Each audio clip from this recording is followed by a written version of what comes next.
Hello, my friends. I'm George Kors, and today we're talking about El Aleph by Jorge Luis Borges. That's right, we're talking about a short story collection, something I rarely do on the channel, but I thought let's switch it up. Let's change things up on the channel a little bit and talk about some beloved short stories by Borges. I'll talk about more why I don't talk about short stories in a second. But if you like these videos and you want to support me, the best way to do it is to buy my fiction. You can buy Always the Wanderer, buy Sing Lazarus. If it hasn't come out yet, it'll come out in June 2025 with Anxiety Press. Golden Antelope published this new edition of Always the Wanderer. You can buy wherever you buy your books. And if you want to head to georgekors.com and contact me, you can talk to me about buying a copy of the literary journal that I co-founded with some other writers called The Working Title Features My Fiction. And this is super cheap, only $5 if you're in the United States. I'll ship it to you. Thank you. It really means a lot when you folks buy my books, and it really thank you everybody who's bought it. It really means a lot.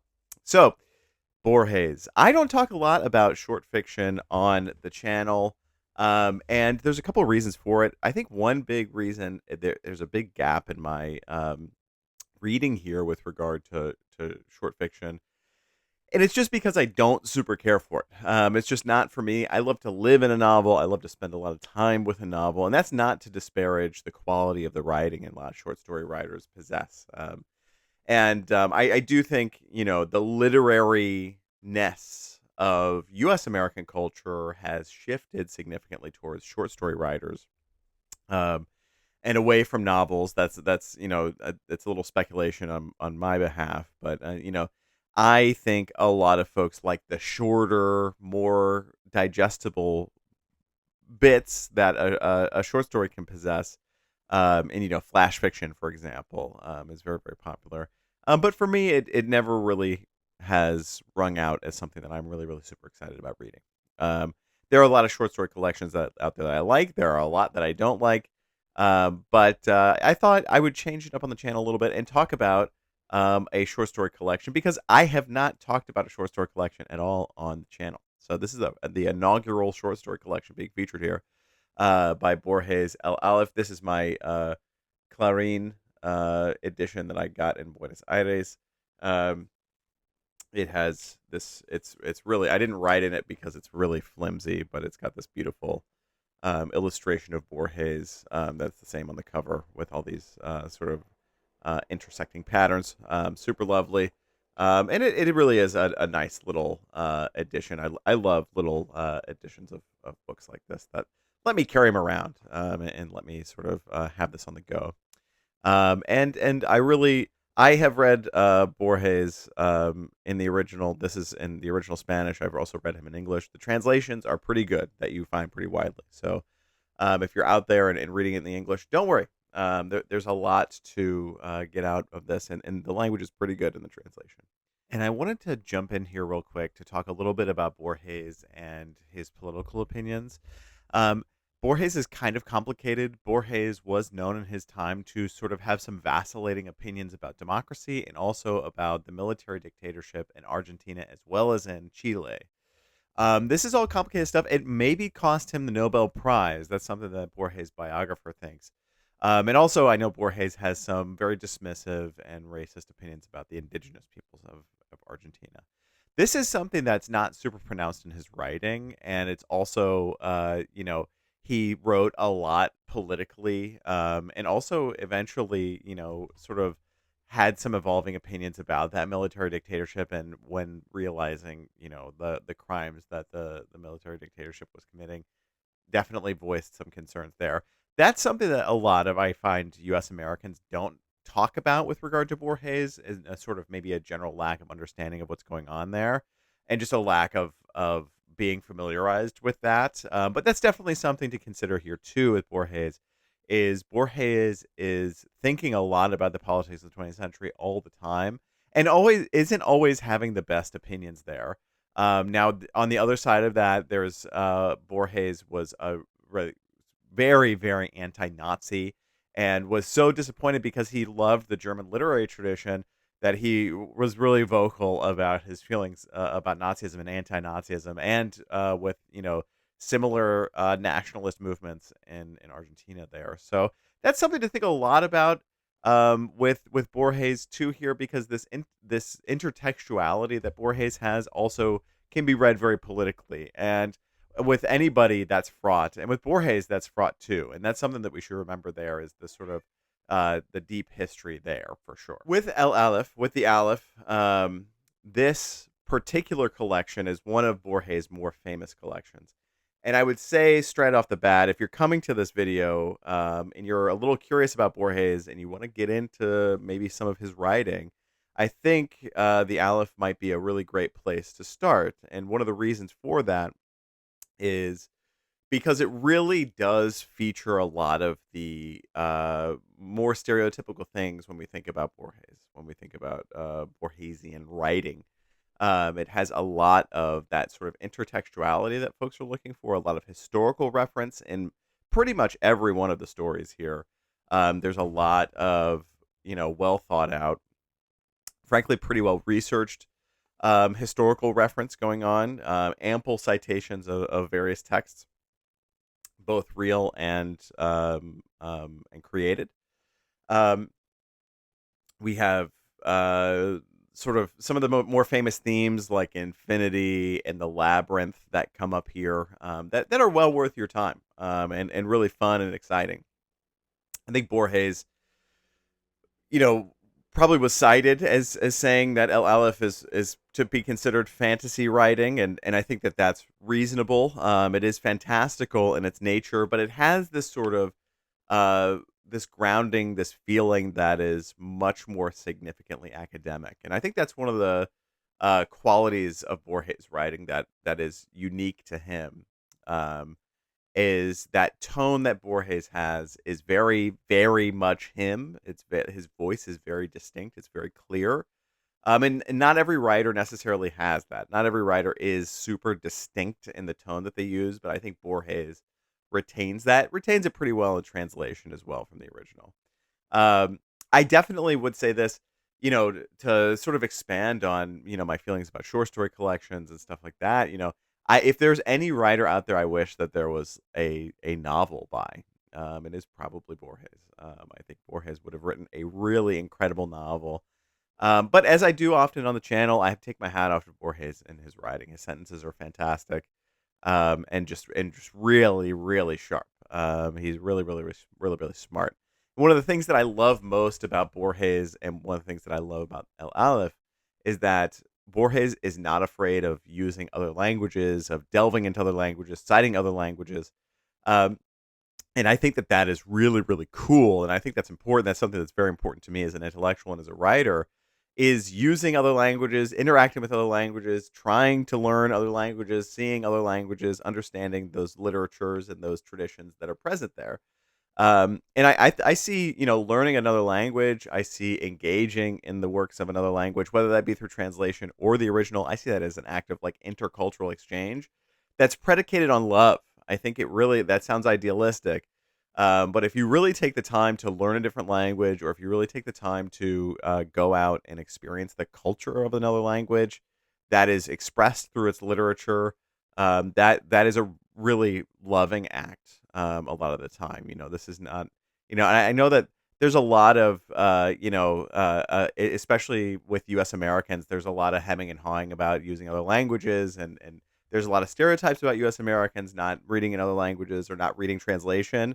And I do notice, I won't speak to the speaking other languages aspect of that, because that's sort of a separate thing. But I do notice pretty broadly a lot of folks not reading, especially U.S. Americans, not reading in translation, and that's an issue. Now Borges, there is so much. It is so evident that Borges is reading in other languages. It's so evident that Borges is engaging with and appreciating the literatures of other languages in the original as well as in translation, and that's really evident in most of the stories here.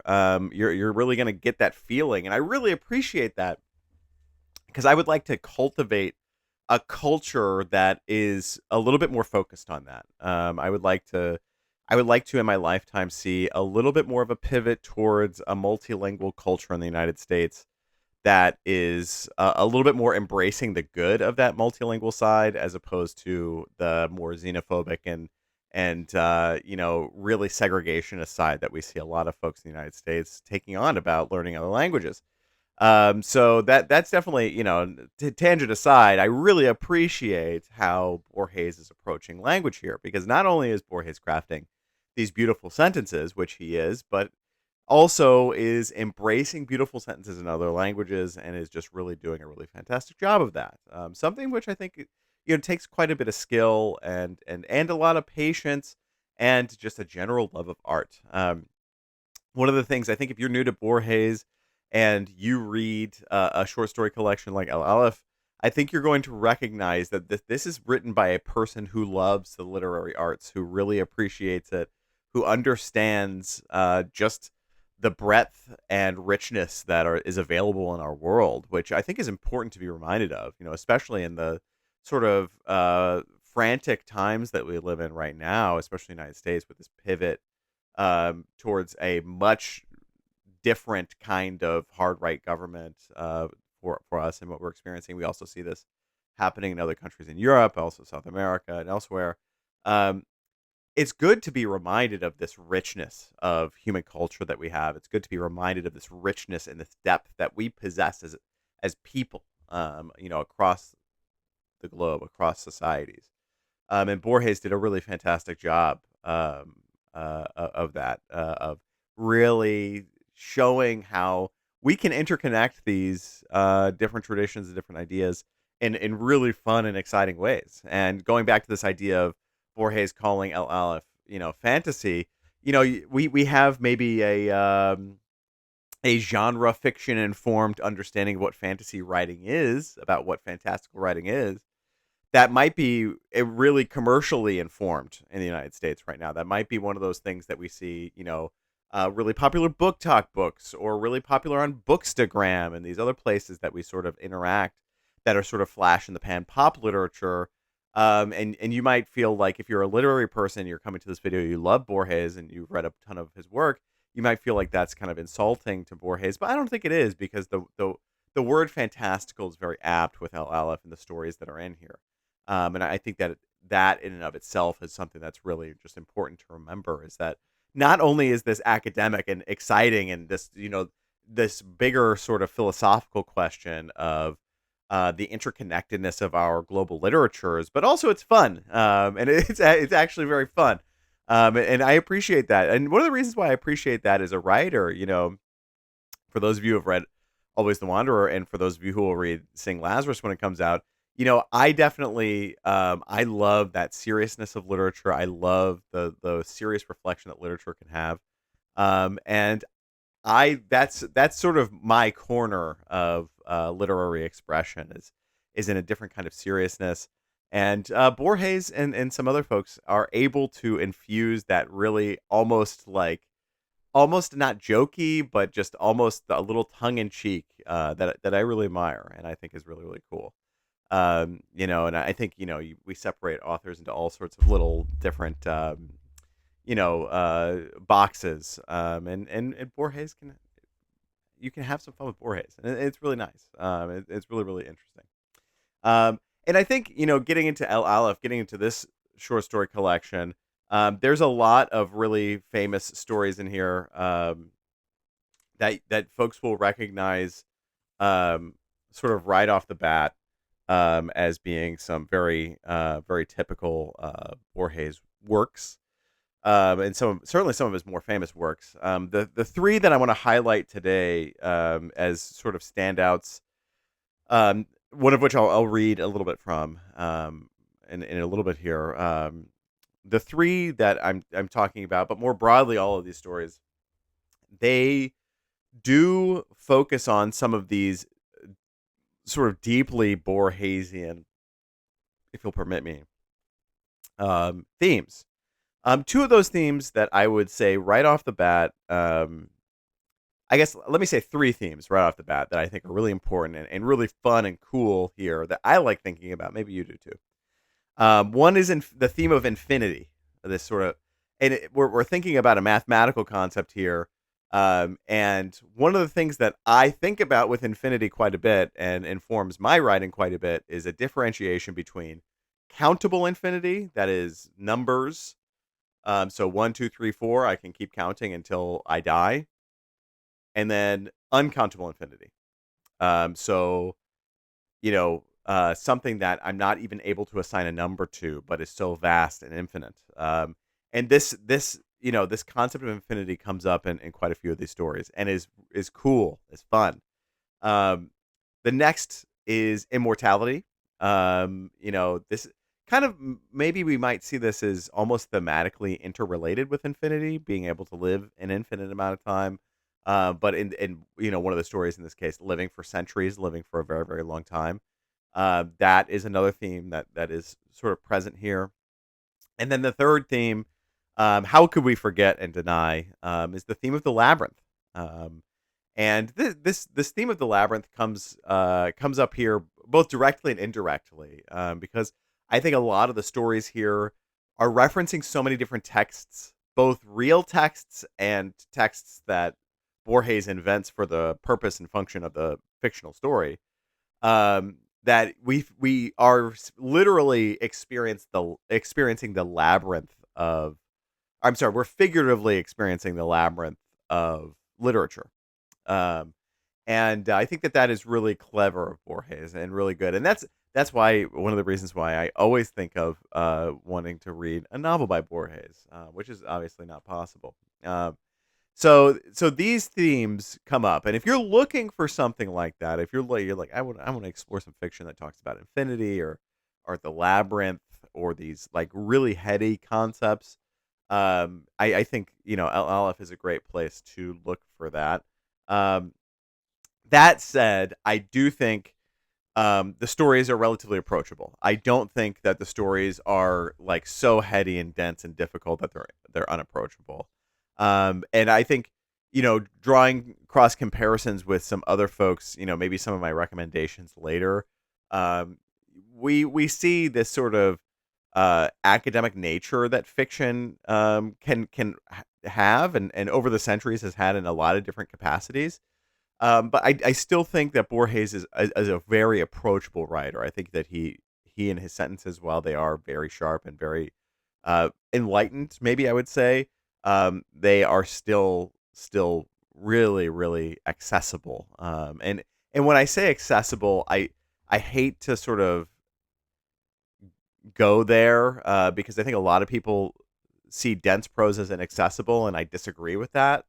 But I think just on a surface level is what I'm trying to say here is that, if you're new to literary works that are highly complicated, it could be intimidating to look at some, you know, the language of certain authors and how they form a sentence.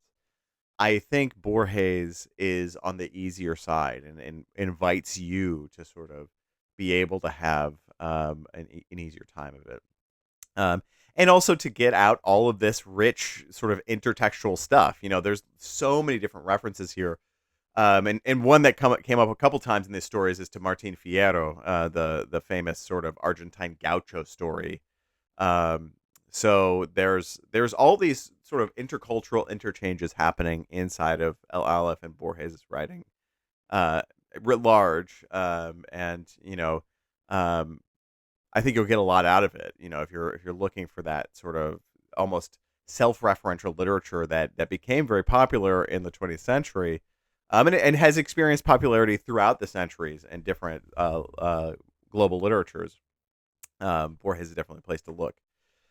Referring to some stories, the first one I would refer to is El Inmortal, the Immortal. Um, Immortal is really, I thought, was stood out to me amongst the stories, and I was very very impressed because that particular, speaking of intertextuality, that particular story really did have quite a bit of that intertextual um, flavor to it, and it starts off the collection, so it's right at the beginning, and one of my to sort of talk about that intertextual exchange theme that I'm talking about here. It begins with a quote from Francis Bacon that in the original Spanish, the quote is retained in the original English. And that is important to me. That is something that is, I think, really elegant as a writer, to retain that, to not translate that, was really, really interesting. And the way that this particular short story flows, it is separated into chapters, into little sub chapters, so you're able to sort of have these really discrete chunks. And I think it serves really well as an excellent introduction to the text and the kind of intertextuality that you'll be experiencing throughout this work. And the other thing that it does here that I really love is, Borges uses, I don't know if you guys can see that there, but Borges uses footnotes. We see footnotes throughout this text. So really, Borges with with the Immortal, is doing a really great job of introducing you to the text and the different kind of conventions that we're going to have there.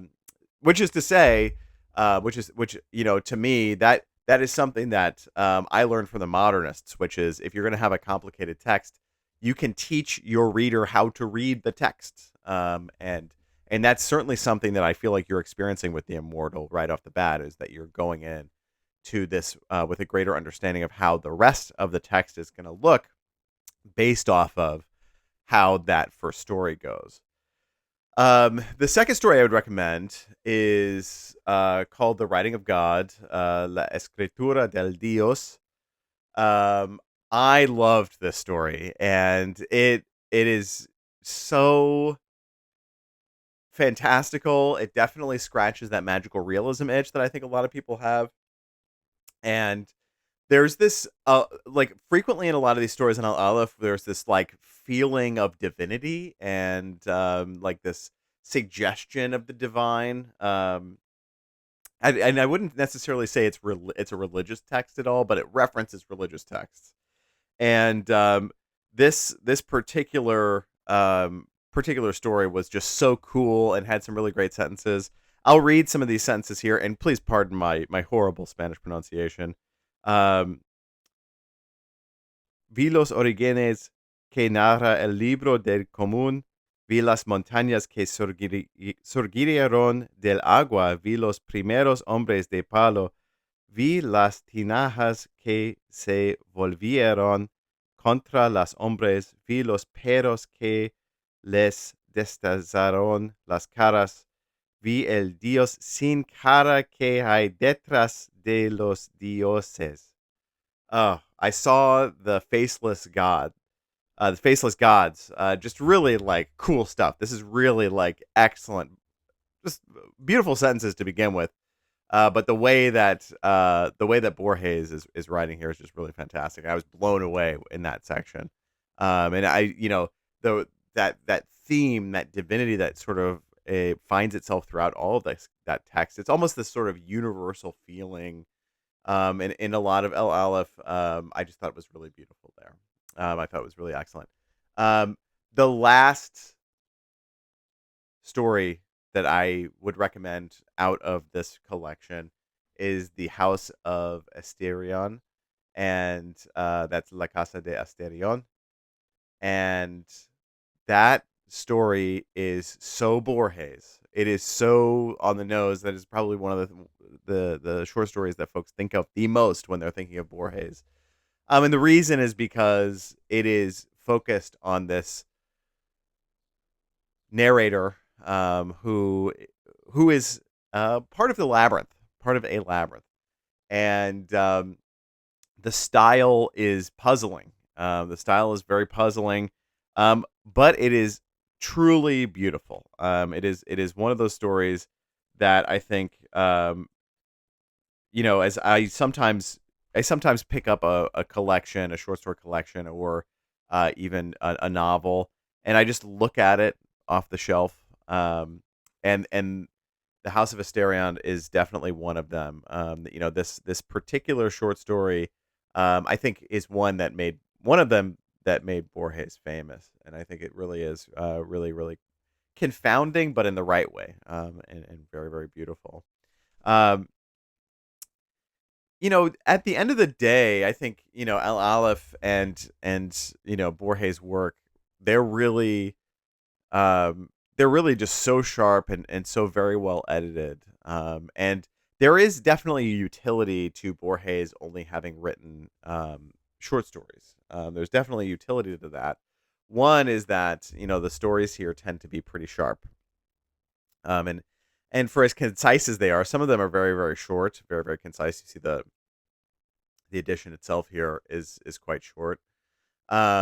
This enables those very well edited texts to be very, very succinct and very, very direct in the sort of style that they have, which is something that can get lost in longer novels. I think one of the things that I see a lot with some of the other intertextual friends from the 20th century that a lot of literary bros on Book Talk and Bookstagram might reference, like Thomas Pynchon or Foster Wallace.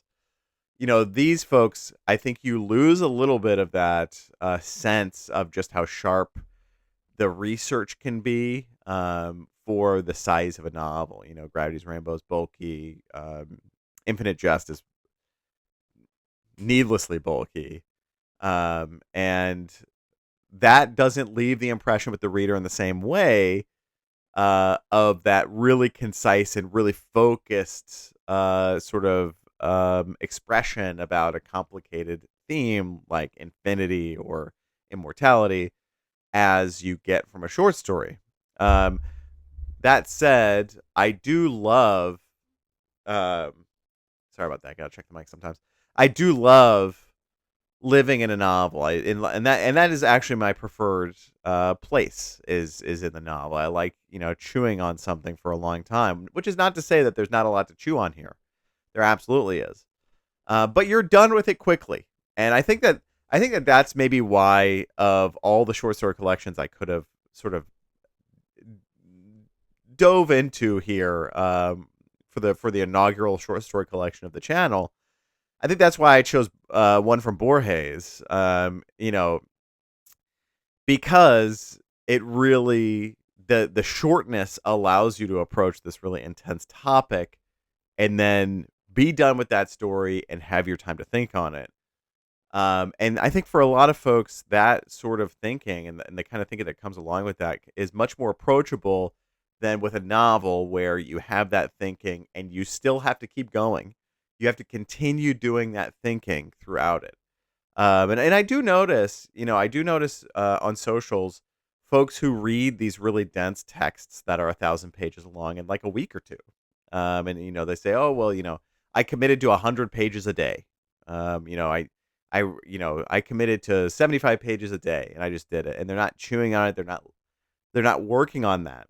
And if you want if you want your reading practice to be very critical, and you want to practice that more thoughtful, and I will use the word thoughtful method of reading where you're really reflecting on things, short stories might be the place to start. Short stories might be the place to go, and Borges might be the person to go to, one of the people to go to start thinking about how we approach these texts from a more critical and more intellectually curious way.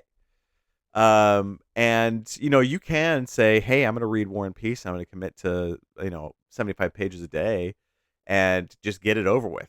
But what's the point in that? What's the point in reading a gigantic text and not spending some time with it and living with it and learning from it and maybe there's some folks out there who say, hey, I learned things. I just read really fast. Um, and I'd be curious to talk to some more folks about that. I think that's this concept of our reading practice and what constitutes having read something is a really sensitive and pertinent debate. Especially because with the rise of audiobooks, I see frequently online this debate of whether or not you have read something. And this goes into how we're using our socials to collect objects and show the object of the book, and not necessarily read it, but possess it to possess an object. And all of this is really, really complicated. But if we sweep all that aside and you say, I want to have a more critical reading practice, I want to read more, I want to do it critically, and I want to come at it from a place that is a little bit something more than a beach read. Check out Borges, check out Aleph. I think I think particularly, maybe you'll be as enamored with La Escritura as I was. I was reading this story and I was sitting on the train. I was just like, yes. And I have picked up that section where he talks about seeing the faceless God and seeing the mountains rise out of the sea. Um, Maybe 15 or 16 times I've picked up the book and just read that paragraph over and over again, just enamored with the language and just enamored with what's going on there. And as a writer, you folks know I take my hat off to writers when they're doing a good job. Borges is doing a great job. I would have loved to have read the Borges novel. I definitely know of some readers out there who say, "Hey, the Borges novel would be too much, be too heady, it would be way too much, just because of his vibe." But I disagree. I would have loved to have been there, and it would have been really, really great. But alas, um, circling back, if we want that more critical reading habit to develop, short stories might be a place to go there. I don't want to say just because I don't care for short stories doesn't mean that you won't. And I fully will admit that my dislike of short stories generally makes me miss out on a lot of really, really excellent art. And that's my own admission. I fully admit to that. That's just something where it's a gap for me, and it's just not my favorite form. And for whatever reason, it just has never stuck with me. Now, sometimes I read a short story collection like Aleph, and I'm blown away, and I love it, and I think it's really, really cool. But at the same time, for you, just embrace what you embrace, and maybe Borges is one of those people you might embrace. I have some recommendations here that aren't short story collections, that are novels that have some particular sort of not necessarily explicit interplay with Borges, but have some um, similar conventions that I'll talk about with each one. The first one, I have done a video on the first portion of this series. It's a 4-volume series by Uwe Janssen called Jahrestagen, or Anniversaries in the English. This is volume 1 of 4. And one of the reasons why I recommend this is, first off, it is widely underread. It was translated finally completely in the English in 2018. I think what Janssen does here is really interesting, and the way that I would connect this to Borges is, as intertextual as this short story collection is. This 4-volume novel is so deeply intertextual because it directly cites and at times self translates the New York Times. So this is and sort of contemporaneously. This novel goes day by day over a year-long period, and almost every single chapter has some sort of citation to the New York Times directly. The characters are Eastern German exiles living in New York City, living in Manhattan. And that is a really, really powerful intertextual play here, and shows you just how much in the 20th century we're thinking about intertextuality with Uwe Janssen here. Um, my second recommendation is another German text. This is a very different text. This is Dr. Faustus from Thomas Mann. This is my really intense looking edition here that I love.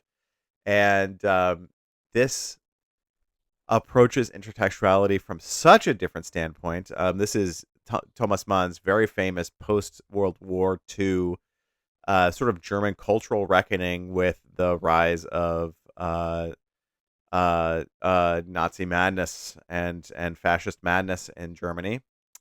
And it tells the story of Adrian Leverkühn, who is a composer. And Thomas Mann, this is a deeply intertextual text because Thomas Mann learned about atonal compositions from the very famous Arnold Schoenberg. If you're a music theorist, that name will probably perk your ears up a little bit. And incorporated those ideas in this text. Really, when it comes to approachability, I talked about Borges being really approachable to somebody who's maybe not quite in that place with their reading practice yet. If you are in that place in your reading practice, you're looking for a book that's really going to challenge you. I think that Dr. Faustus from Thomas Mann would probably be one. And by the way, I don't want to see anybody calling this Goethe fan fiction. Don't even do it. Um, just don't do that. The last recommendation that I have is a fellow Argentine, which is Hopscotch Rayuela by Julio Cortázar, and this is a really confounding text in and of itself. One of the things that really confounds in this text that I think I hear readers time and time again griping about is the invented academic texts, Moreliana, that is present inside of this text, where Cortázar is making up an academic text and this philosophical text to reference. That is something that Borges also is no stranger to doing, to my knowledge, but also is done in a really sort of gigantic way in this novel here, and it's also very puzzling. That theme of the labyrinth, the maze, the puzzle that is pervasive in a lot of Borges's fiction, that is something that Cortázar did very well. Also, and if you're just looking to get into like that Argentine um, literary tradition, which is very rich, you might look to Cortázar as well. Um, Let me know down below if you're going to read Borges. I imagine some folks have already read Borges. He's pretty widely read. And if you do, I hope you give El Aleph a chance, whether it be in the original Spanish or in translation. I really like the cover on this one, but I like the cover on the English translations as well. One has like a nice textural raised, almost maze looking labyrinth. And let me know what your thoughts are here. Let me know how approachable you find Borges to be, because I'm sort of the opinion that Borges is pretty approachable. Um, Once again, I want to thank you so much for watching with me today. Please, if you do like these videos, buy Always the Wanderer, buy Sing Lazarus when it comes out. Share it with your friends. And if you want to secure your copy of this literary journal, The Working Title, just let me know. You can contact me at my website, georgekors.com. Or you can follow me on Instagram at gbk7288. I have other socials, but I don't really use them.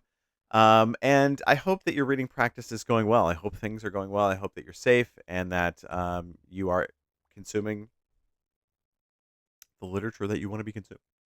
And thank you so much for watching, folks. Thank you so much for engaging in literature and being out there and engaging. It's really important. We have such a rich culture across the world, such a rich literary culture. And this sort of intercultural exchange is super important to me. So I just want to thank you folks for engaging with that. And stay safe. And thank you, everybody.